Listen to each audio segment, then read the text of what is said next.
बात उन दिनों की है जब लोग अपने बच्चों को विद्या प्राप्त करने के लिए गुरुओं के आश्रम में भेजा करते थे।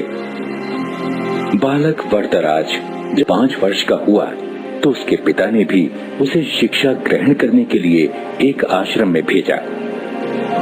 आश्रम में गुरुजी ने अन्य बालकों के समान ही वरदराज को भी पढ़ाना प्रारंभ किया। वरदराज आश्रम में रह तो रहा था, लेकिन उसका मन पढ़ाई में नहीं लगता था। गुरुजी ने उसे तरह तरह से पढ़ाना और समझाना चाहा, लेकिन उसे कुछ भी समझ न आता था। गुरुजी जो कुछ पढ़ाते उसे वह याद ही नहीं रख पाता था। उसकी ऐसी स्थिति देखकर आश्रमवासी बच्चे उसे मंद बुद्धि कहकर चिढ़ाने लगे। इसी प्रकार 5 वर्ष बीत गए। धीरे धीरे उसके सहपाठी उससे आगे बढ़ते गए, पर वरदराज वहीं का वहीं, वह कुछ भी विशेष न सीख सका था। उसके साथ जो पढ़ने आए थे वे तो आगे बढ़ ही गए, जो बाद में आए वे भी उसे पीछे छोड़ आगे निकल गए। एक दिन गुरुजी भी हार मान गए। निराश होकर उन्होंने वरदराज से कहा, बेटा वरदराज, मैं समझता हूँ कि पढ़ना लिखना तुम्हारे वश की बात नहीं है। जितना प्रयत्न मुझे करना था उतना मैंने किया, पर मुझे लगता है कि विद्या धन तुम्हारे भाग्य में नहीं है। इससे अच्छा तो यही है कि तुम अपने घर जाओ और वहाँ का काम काज देखो। वरदराज असमंजस में पड़ गया। गुरुजी के मना करने के कारण उसे अपना भविष्य अंधकारमय लगने लगा। उसे यह चिंता भी सताने लगी कि घर लौटने पर उसके पिता क्या सोचेंगे। गांव के लोग भी उसे मूर्ख महामूर्ख कहकर दुत्कारेंगे। वरदराज करता भी तो क्या, उसने अपना सामान समेटा, गुरुजी के चरण छुए और वह भारी मन से विदा हुआ। वह उदास होकर अनमने भाव से चला जा रहा था। घर वापस जाने का उसका जरा भी मन नहीं था, पर कोई और ठिकाना भी तो नहीं था। कहाँ जाए क्या, उसकी समझ में कुछ भी नहीं आ रहा था।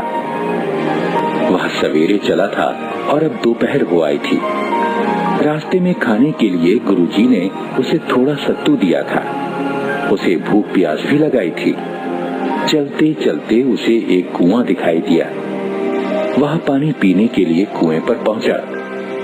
वहां उसने देखा कि पानी खींचने की रस्सी की रगड़ से कुएं की जगह पर निशान पड़ गए हैं और मिट्टी के घड़ों को रखने से जमीन पर गड्ढे पड़ गए हैं।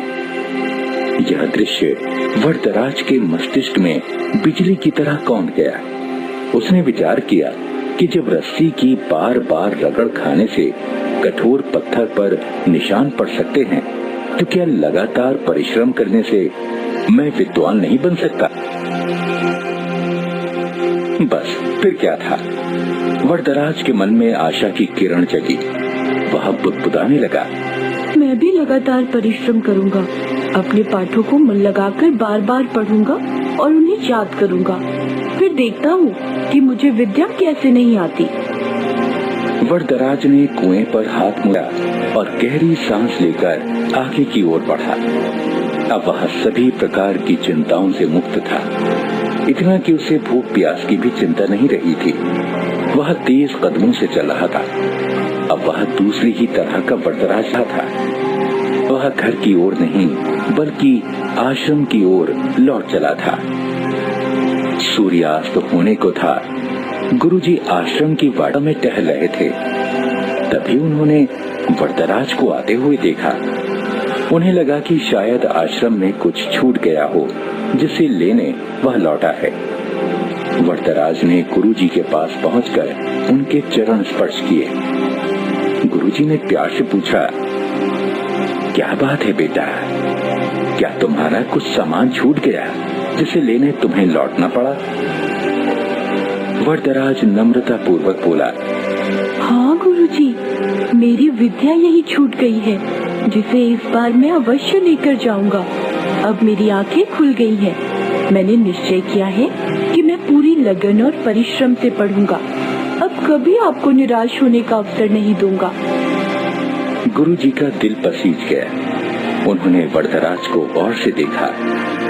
उसकी आंखों में चमक थी। गुरुजी ने इतना भर ही कहा, तुम जो कुछ कह रहे हो, यदि उसे कर दिखाओगे तो मुझे बड़ी प्रसन्नता होगी।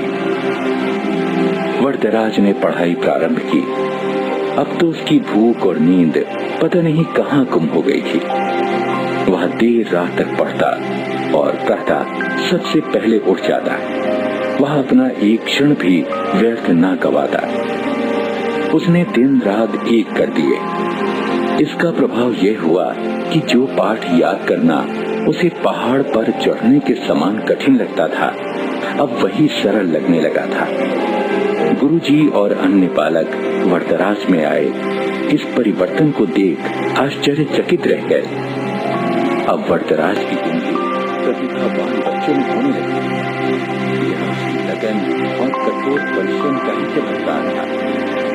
जानते हो, यही वरदराज आगे चलकर संस्कृत के महान विद्वान बने। संस्कृत के सबसे बड़े विद्वान पाणिनि के बाद वरदराज का ही नाम आता है।